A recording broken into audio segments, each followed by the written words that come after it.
I don't think it's on. Is this Washington County we're in? Washington, yes. There we go. I think you're on now. I'm Alice Penrose, Medical Director of Washtenaw County Public Health. I have a question for Mark Maurer. You mentioned things that might be decreasing crime other than prisons. Is the decreasing level of leaded gasoline one of them? I'm hardly the expert in that, and I think one of the other speakers is in a better position to do that. There's been research coming out in recent years that seems to suggest as the amount of lead people were exposed to declined, and if you follow the children born after that period, there seems to be a fair amount of overlap with declines in crime in certain populations. But as I said, I think... because it's something I've become fascinated with recently, because my son sent me that article from Mother Jones from November, which referred to Nevin's work. And I spoke to the head of environmental science at Columbia about this, Gagliarte. And this is actually, I think, a very important and overlooked dimension of what's gone on in this period, because the period of lead exposure begins with adding lead to gasoline post-World War II. It lasts for about 20 years till they remove the lead in the 70s. But in that period, there's this huge exposure to the population. The lead in paint, which goes back earlier, but was laid down in large quantities in old housing in New York, which didn't get renovated. In fact, the renovation is more dangerous than, you know. So the idea is that the lead levels build up in children when they're young, permanent neural damage to the brain, and that effect, which begins in the 50s and runs through the 70s when lead is removed from gas and from paint, but stays in the paint in the old buildings, and kids are nibbling at it, it's in the dust. It continues to be an exposure. And if you offset that exposure 20 years, from the beginning in the 50s through the 70s, and then look at the 70s to the 90s, that exactly is the period of the increase in crime, the increase in incarceration, the increase in drug problems. And it may just be a coincidence, it may not have an effect, but we did a study of crack babies in the hospital in the Bronx in the 1990s, and we never found a baby from a mother who had cocaine in her system who didn't also have evidence of nicotine levels, evidence of smoking, alcohol, other drugs, and lead. A cocaine baby was always a lead baby in the Bronx that we looked at. So, and the effects of lead on behavior, emotions is poorly understood, but quite real. Violence, low impatience, intolerance of ambiguity, all these things that are bad things. And it overlays exactly on the period of increase and decrease, because crime drops off the cliff in '93, and that's when that population that was exposed has gotten out beyond 20 years of age. And I sent an angry letter to a bunch of people saying, why aren't we doing something about this? No one even answered. And the epidemiologists are most to blame, because they say, well, you can't study this sort of thing because they don't know anything about the criminal justice data. They assume the criminal justice data is unusable by real epidemiologists. I hope I've shown you that's not true. We're talking about doing lead levels in Rikers Island in the adolescent population there now and the older population. So if you guys are interested, I can connect you up to the health department in New York.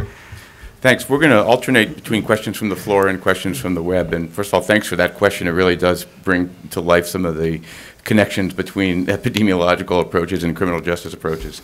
So from the web, we have a question from Vanessa Sweeney in Sioux Falls. I feel like a talk show host here. We have a caller from Sioux Falls. And this is directed to both panelists. And the question is, are there any data on the rate of incarceration for Native Americans? And I would just add to that, if either of you looked at that in trends over time, and whether the same story applies there. The data are more limited than we would like. You know, there's been real problems in data on race and ethnicity, broadly speaking. I mean, most prison systems are pretty good about identifying black and white prisoners, but they historically have done a pretty terrible job with Latinos. That's improving somewhat, and the Native American and other groups have been kind of sketchy. You know, what we do know is that in states that have relatively high proportions of Native Americans, that we do see pretty significant disparities in incarceration. Situation for Native Americans is also complicated by the fact of what kind of jurisdiction they're under, whether it's state or federal policy, and there have been a number of federal sentencing initiatives designed to make certain offenses subject to mandatory longer penalties, and what rarely gets addressed is that there's almost inevitably going to be a disproportionate effect on Native Americans just because of the federal jurisdiction in those areas. The data that bears on that the most is not American data. It's from Canada, Australia, and New Zealand, where Native populations all have profiles of risk of incarceration exactly the same as non-whites in the United States. So we can expect that if we had good data from Native American populations, they'd look the same way because the profile is very, very similar in those countries for their Native people.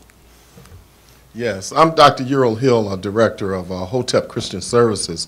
It's a nonprofit that focuses on at-risk African-American males and their families. I have two questions. One is a comparative analysis for Ernest Drecker, the comparative analysis of Brooklyn and what happened in Brooklyn and the Bronx and also in Detroit.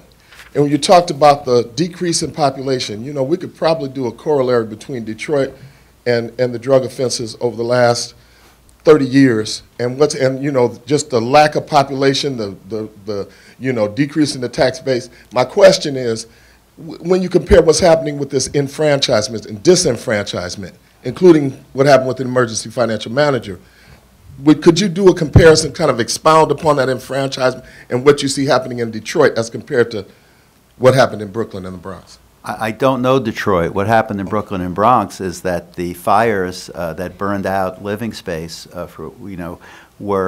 stood for about 20 years. The Bronx is burning, but then because of Mayor Ed Koch, who just died recently, had put several $1 billion into a housing program which took over these abandoned buildings that the city owned anyway and rebuilt them, and simultaneously the real estate market of New York began to rise again, and those two things changed those neighborhoods and repopulated them. Detroit, I think, is still a long way from that. I've actually never been to Detroit except to the airport, so I'm not an expert on it at all.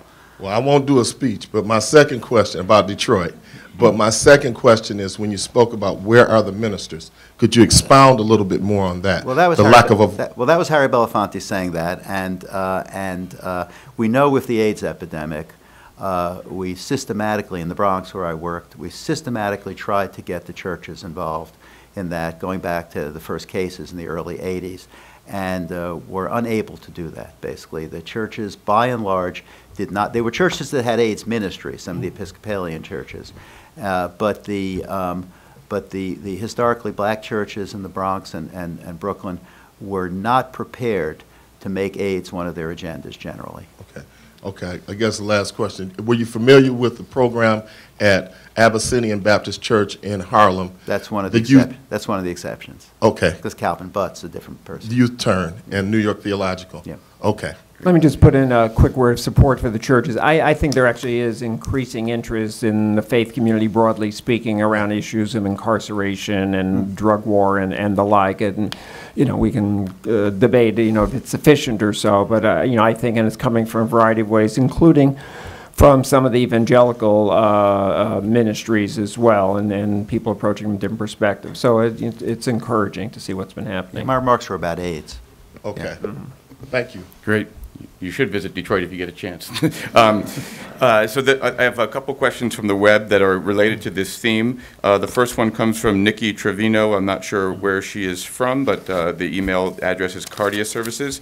And she's asking about advocacy efforts from public health groups and what's being done to address mass incarceration from those advocacy groups. And also, what is the most effective messaging for public health professionals to raise awareness and advocate for a policy change? And let me couple that with a second question from Leslie Welsh at the Institute for Population Health at Georgia State University, who is asking about some remarks that Dr. Drucker gave about the Truth and Reconciliation model of intervention, and she would like to hear more about how that's being applied here in the United States.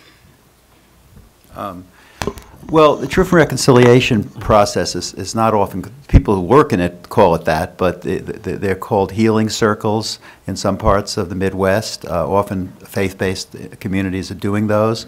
There's a strong juvenile system in Vermont, in all the counties, that brings juvenile offenders before a community council, which includes previous juvenile offenders.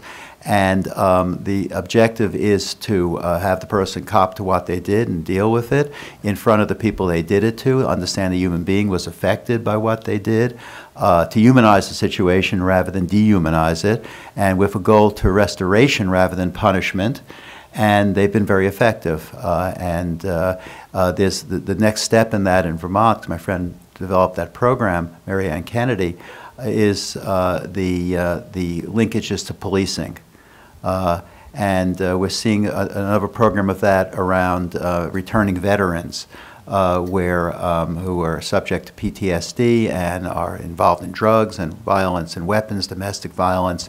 And it turns out a lot of former veterans become police. So they can be identified as champions that can be trained in these models of intervention and welcome the opportunity to be helpful in helping their brothers and sisters who have been in the service.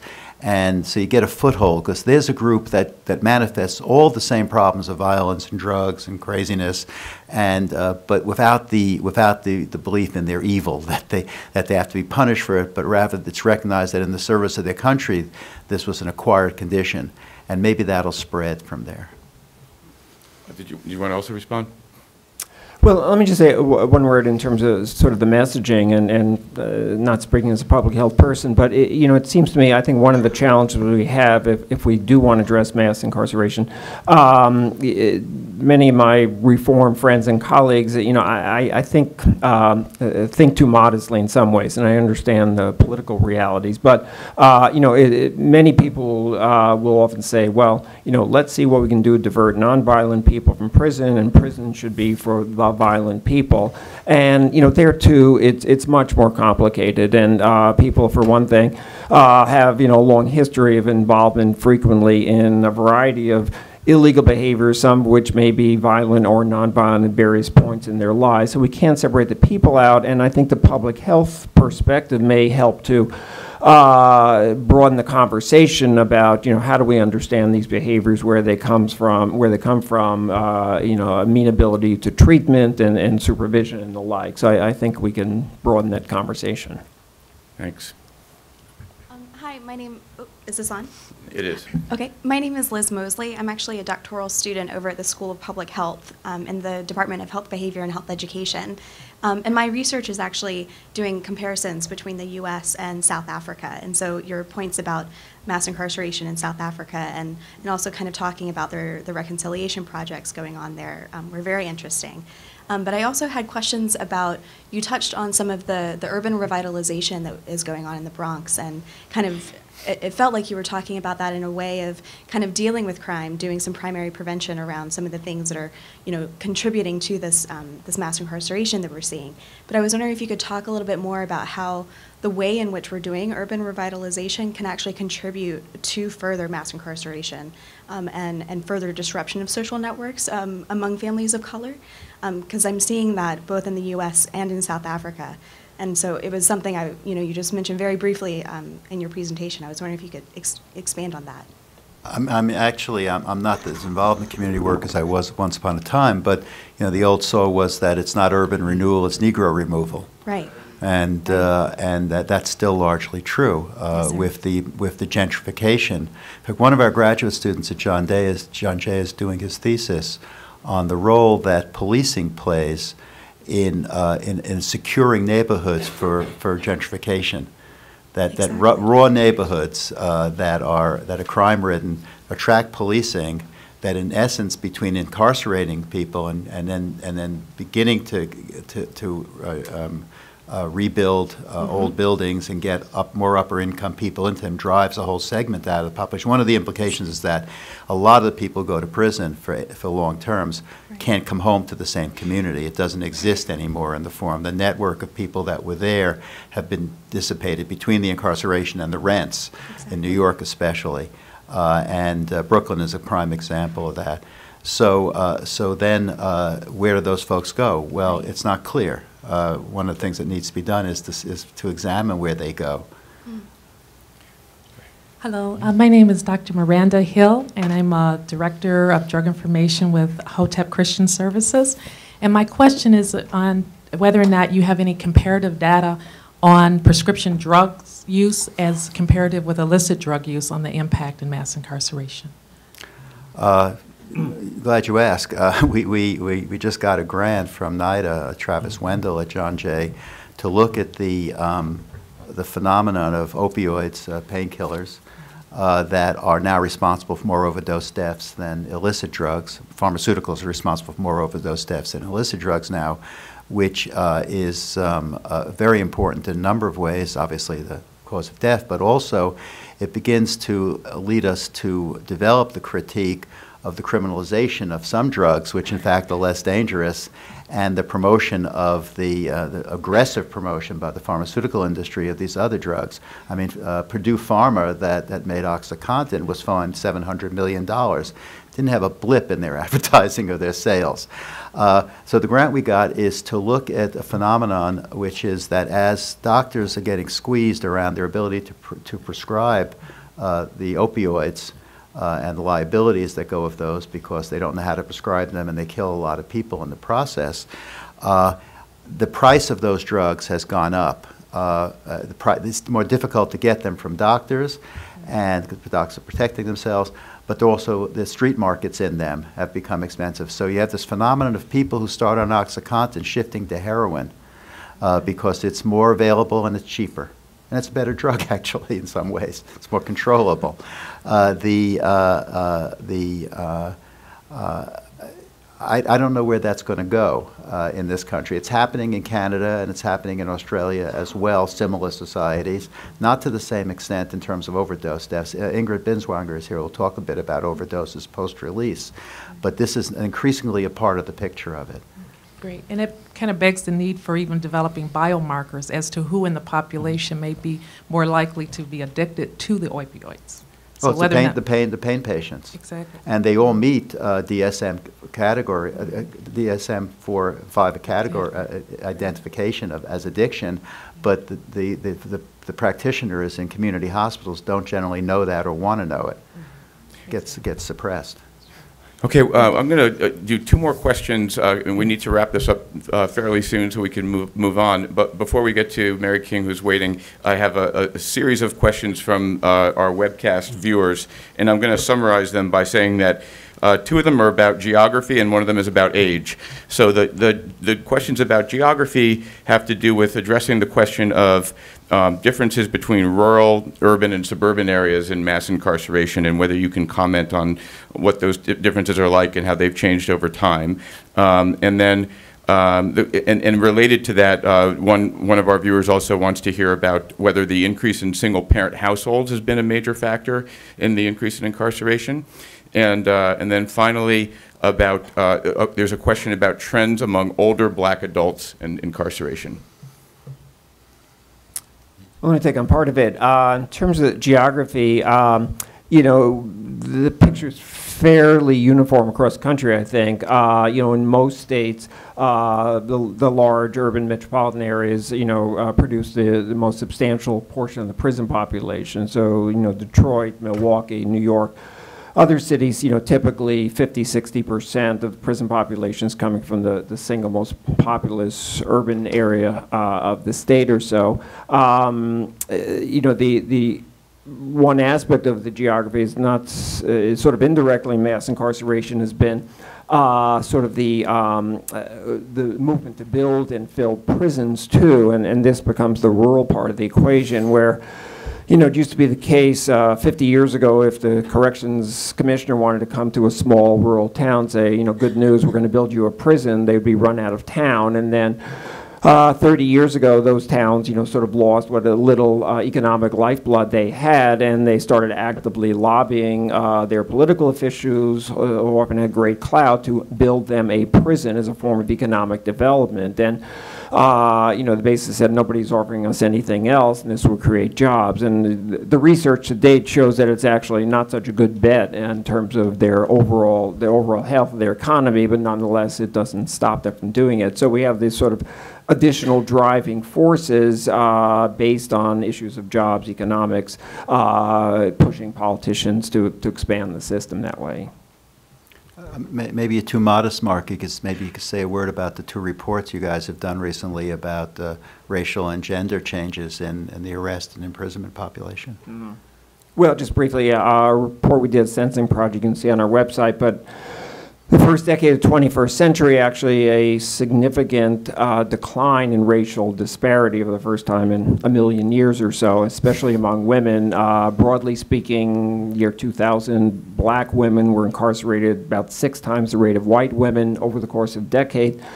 That disparity dropped in half. Now it's roughly 3 to 1, and it came about in 2 ways: a substantial decline in the number of African American women behind bars, but also a substantial rise in the number of white women behind bars. And we're still trying to tease out, where this comes from. I think it's 2 different stories for black women, white women, and it probably varies considerably by state. But I think we may have a lot to learn from exploring this at a state level and seeing, what we can pinpoint and build on, to the extent that there's at least some encouraging news as part of the story. And can either of you address the question about age? Dr. Drucker referred a little bit to the geriatric issues and how they increase the cost of incarceration. Do you want to elaborate on that at all? It's evident that the population in prison is aging, because the long-term sentences are the ones who are piling up in prison, and the movements to have compassionate release to health care involves arranging that health care in the community, and it's very hard to do. A very important element to this is in the Affordable Care Act, Obama health care plan. 2014 marks the beginning of a stipulation which went under the radar, where the entitlement of prisoners prisoners are the only civilians in America who have a right to health care under the 8th Amendment, and that's been extended now to post-release.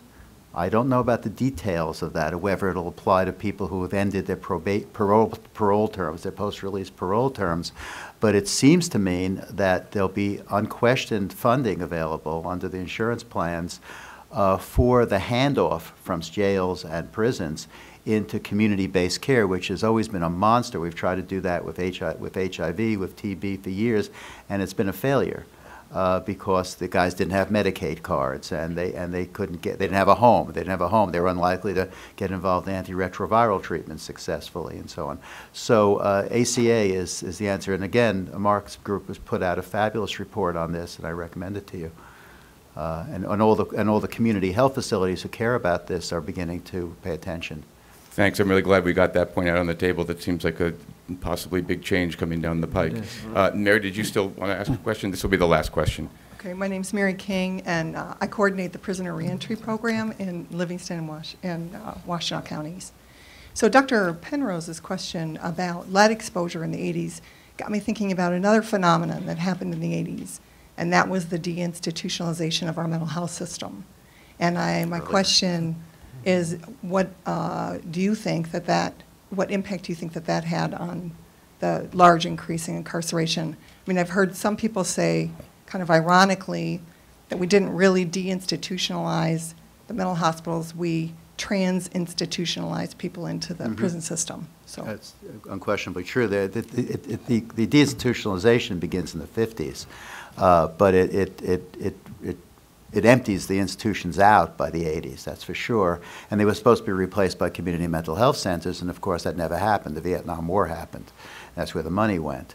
Bernard Harcourt at Chicago has a couple of books about this, and a chart from one of them is in my book, showing the decline from 1900 to 1970, 60 of the prison population, and the pickup from there of the hospital population, the psychiatric hospital population, is picked up by the big difference is that were more women in the mental health hospital population than there are in the prison population, but the institutionalization level of the United States is restored through that, the mental health, the rate of mental health problems, that population is definitely there in the prison system, aided and abetted by the drugs that people with psychiatric diagnoses seek out as a way to self-medicate, unsuccessfully for the most part, because the drugs make things worse generally. If you look at the percentage of emergency room visits associated with psychiatric crises of chronic mentally ill people, that the drug-positive test rate is 90+% in Bellevue. I know that. So those two things are just married to each other, and the decay of the mental health services, for, public mental health services, is signal in this country at this point. And I don't know of anyone addressing this in psychiatric training programs. There's a forensic psychiatry residency program at NYU Bellevue that we work with, but that's 20 people a year. That's not going to solve the problem. And someone needs to figure out a way to tie social workers and other mental health workers to psychiatric support and supervision and medication capabilities, such that that teams can deal with this population. Because right now, the prison system is guaranteed to make it all worse, especially the use of solitary. The suicide rates in solitary and the suicide rates in jails, are a multiple of those in the community, whereas the suicide rates in prison are lower than community suicide rates for the same populations. So for the epidemiology students in the room here, or professors too, these are all unanswered questions. What's going on there? And they lend themselves to the kind of study methods that we know how to do, and I don't know if foundations like RWJ are willing to pay for that sort of thing, but that's what needs to be done, not just for the sake of studying them, but for the sake of opening them up to access to services. But the services aren't there, but maybe we can get them to be there. Use research as advocacy in that way. Okay, I'm going to have to call this to a close, but first let me just thank our presenters for doing exactly what we hoped they would do, present broad overviews of the problem of mass incarceration, coming at it from slightly different but very congruent perspectives, and thank all the questioners both on the web and in the room for really moving this, going even beyond the comments that our presenters made and asking some really provocative questions that really start to lay out some of the themes that we hope to explore through the rest of this conference. So thank you very much. And I'll just announce that we're going to take a 10-minute break and reconvene at about 11:35 to start our next panel. Thank you.